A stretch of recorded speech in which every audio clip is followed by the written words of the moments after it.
Hall కూడా చాలా ఫ్రీగా వస్తాయి.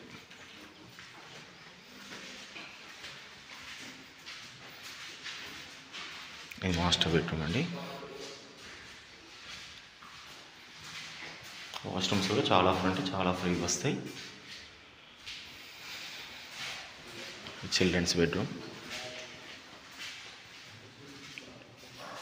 మనకి స్టడీ టేబుల్ లాగా అది కూడా సెల్ఫ్స్ ఇచ్చారు. ఇందులో కూడా అటాచ్డ్ వాష్రూమ్. హాల్ చూడండి, చాలా ఫ్రీగా ఉంటుంది. మనకు హాల్ అండ్ డైనింగ్ హాల్ కూడా సపరేట్గా ఇచ్చారండి. ఆర్చ్ ఇచ్చి డైనింగ్ హాల్ సపరేట్గా, పూజ గది, కిచెన్ అండ్ బ్యాక్ సైడ్ కూడా కామన్ వాష్రూమ్ ఇచ్చారండి. పోతే మనకు 4 feet గల్లీ, సరౌండెడ్ బై టోటల్ హౌసెస్ ఉంటాయండి.